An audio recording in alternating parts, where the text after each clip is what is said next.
warahmatullahi wabarakatuh.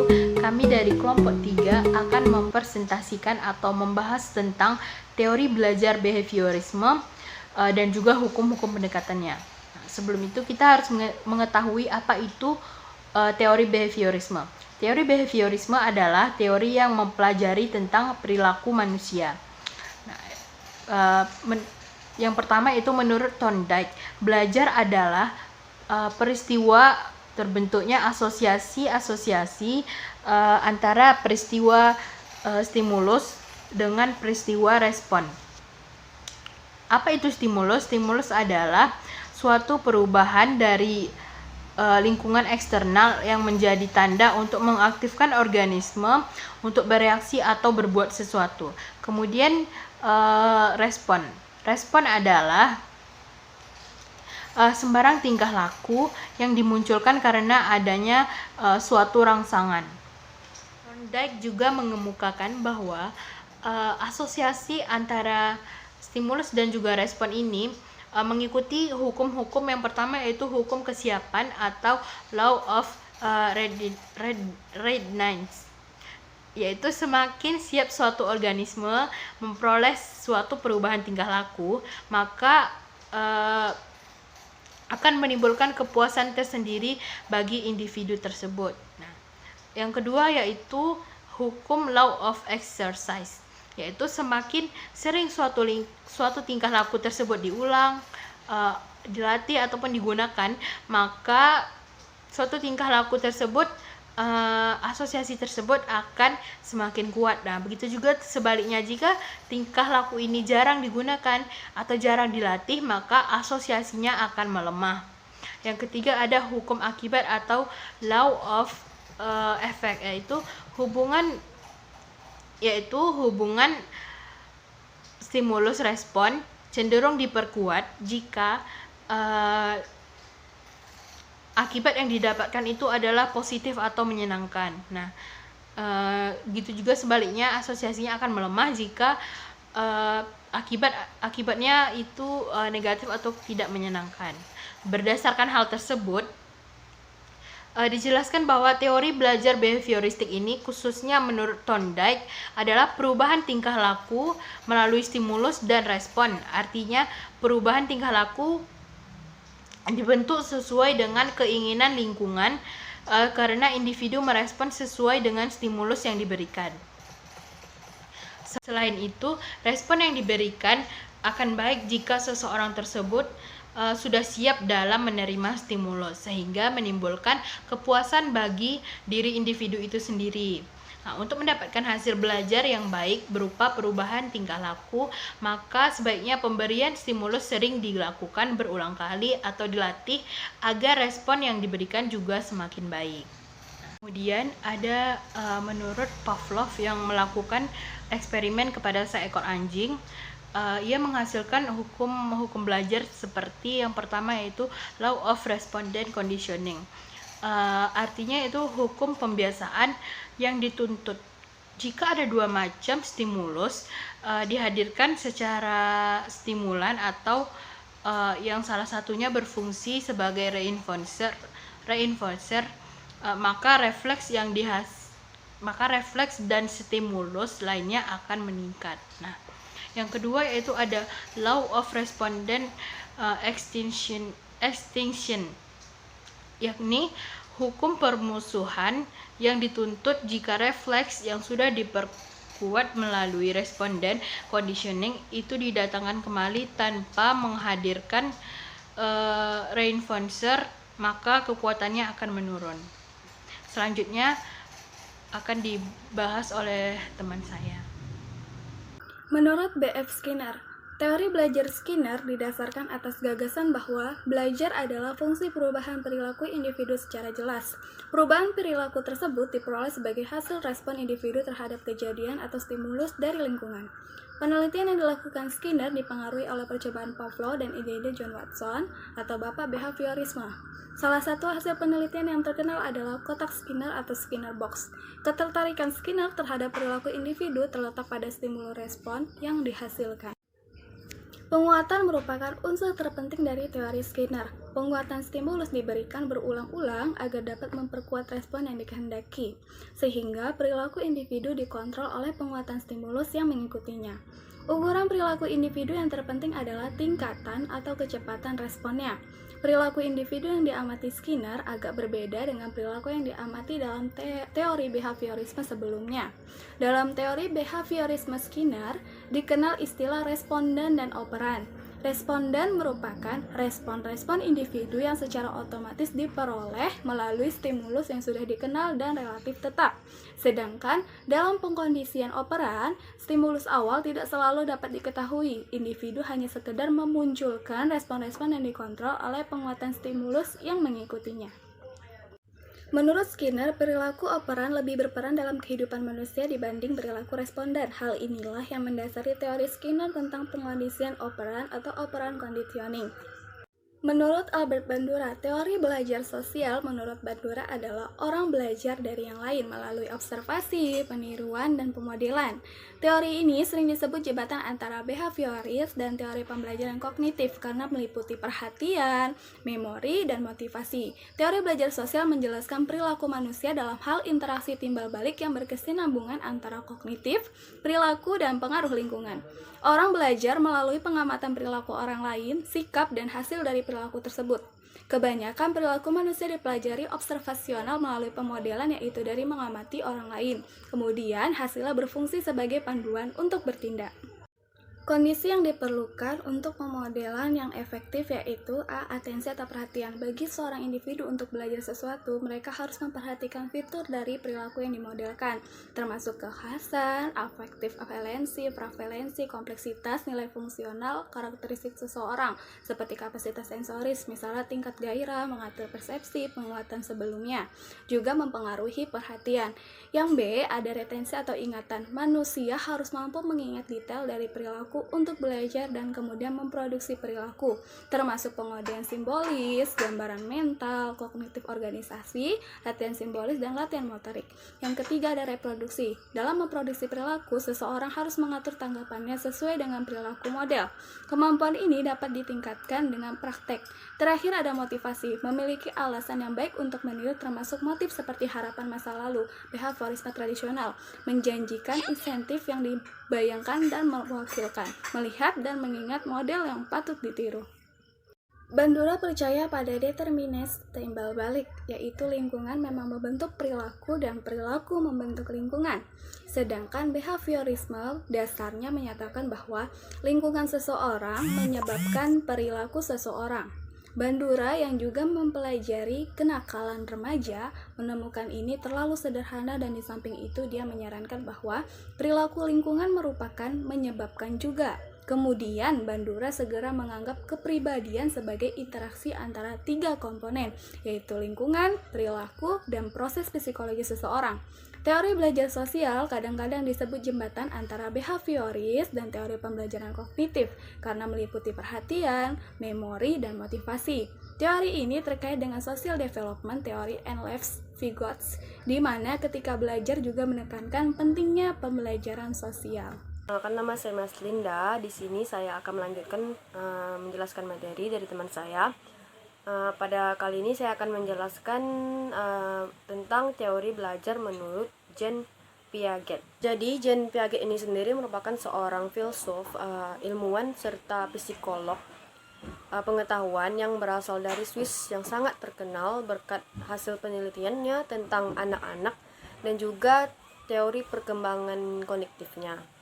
Menurut Piaget itu sendiri, perkembangan kognitif merupakan suatu proses genetik, artinya proses yang didasarkan atas mekanisme biologis, yaitu perkembangan sistem saraf. Ini artinya makin bertambah usia seseorang, maka makin kompleks pula susunan sel sarafnya, dan makin meningkat pula kemampuannya. Piaget juga menyimpulkan bahwa daya pikir atau kekuatan mental anak yang berbeda usia maka akan berbeda pula secara kualitatif. Jean Piaget menyimpulkan tahap-tahap perkembangan itu ada dalam 4 periode, yaitu berikut akan saya jelaskan satu persatu. Yang pertama itu adalah periode sensori motor. Periode ini terentang dari anak lahir sampai berusia 2 tahun. Pada periode ini tingkah laku anak itu bersifat motorik dan juga anak menggunakan sistem penginderaan untuk mengenal objek. Pada tahap ini juga kemampuan anak masih sangat terbatas pada gerak refleks dan panca indera. Kemudian tahapan sensori motor ini dibagi menjadi 6 subtahapan lagi, yang diantaranya itu ada skema refleks. Ini dimulai dari lahir hingga umur 6 minggu dan hanya ditunjukkan dengan gerakan refleks spontan dan tidak disengaja. Tahapan yang kedua itu ada reaksi sirkular primer. Ini saat masuk usia 6 minggu hingga 4 bulan. Pada tahap ini anak melakukan gerakan-gerakan secara berulang. Tahapan yang ketiga itu ada reaksi sirkular sekunder. Ini dari mulai usia 4 bulan hingga 9 bulan. Dan tahapan yang keempat itu ada koordinasi reaksi sirkular sekunder. Ini dimulai dari usia 9 bulan sampai 12 bulan. Pada periode tahap ini, anak itu sudah mulai bisa mengulang kembali gerakan yang telah ia pelajari. Tahapan yang kelima itu adalah fase reaksi sirkular tersier, mulai dari usia 12 sampai 18 bulan. Pada tahap ini, anak itu sudah mulai tertarik dengan berbagai objek yang ada di sekitarnya. Contohnya, misal seorang anak itu menemukan sebuah remote, maka ia akan tertarik dengan remote. Contohnya, misal seorang anak itu menemukan sebuah remote, maka ia akan tertarik dengan remote tersebut dan memencet-mencet remote tersebut. Dan tahapan yang terakhir dari periode sensori motor itu adalah awal representasi simbolik. Ini dimulai dari 18 sampai 24 bulan. Pada tahap ini fungsi mental si anak itu sudah mulai bertransisi dari sensori motor menuju ke kemampuan kognitif. Kemudian yang kedua itu ada periode praoperasional. Periode ini terentang dari usia 2 sampai 7 tahun. Pada tahap ini pemikiran anak itu sudah sungguh-sungguh dan simbolik. Pada tahap ini anak juga sudah mulai untuk mengembangkan keterampilan bahasanya. Juga sudah bisa mengklasifikasikan benda berdasarkan bentuk dan warna. Kemudian yang ketiga yaitu ada periode operasional konkret. Periode ini terentang dari usia 7 tahun sampai 11 tahun. Pada periode ini anak sudah bisa memecahkan masalah yang konkret itu secara logis. Kemudian anak tidak lagi egosentris, dia bisa menerima pandangan orang lain, serta bahasanya itu juga sudah komunikatif dan sosial. Pada tahap ini juga anak juga sudah mampu melakukan pengurutan, mulai dari pengurutan ukuran dan juga bentuk. Kemudian yang keempat itu ada periode operasional formal. Ini terentang dari usia 11 tahun ke atas. Periode operasional formal ini merupakan tingkat puncak perkembangan kognitif. Pada tahap ini, anak berpikir logis untuk semua jenis masalah. Ia juga dapat menggunakan penalaran ilmiah dan juga dapat menerima pandangan orang lain. Tahap ini juga anak sudah mulai mengenal cinta, bukti logis, dan juga nilai-nilai. Assalamualaikum warahmatullahi wabarakatuh. Hai teman-teman, nama saya Nadia Permatasari, NIM 1905-15508. Baiklah teman-teman, kali ini saya akan memaparkan tentang teori belajar menurut Robert M. Gagne. Teori belajar Robert M. Gagne merupakan teori belajar yang seimbang antara behaviorisme dan kognitisme yang berpangkal pada teori pemrosesan informasi. Pada teori pemrosesan informasi, timbul adanya interaksi antara kondisi eksternal dan internal individu. Berdasarkan model pembelajaran pemrosesan informasi, Robert menjelaskan 8 fase dalam satu tindakan belajar atau learning act. Kan dalam satu tindakan belajar ada 8 fase. 8 fase apa aja ya? Yang pertama adalah fase motivasi. Yang kedua ada fase pengenalan. Yang ketiga ada fase perolehan. Yang keempat ada fase retensi. Yang kelima ada fase pemanggilan. Yang keenam ada fase generalisasi. Yang ketujuh ada fase penampilan. Yang terakhir atau yang ke-8 ada fase umpan balik. Menurut Robert M. Gunsch, pengajaran itu sebagai upaya pendidik untuk meyakinkan para peserta didik terhadap kemampuan yang dimilikinya.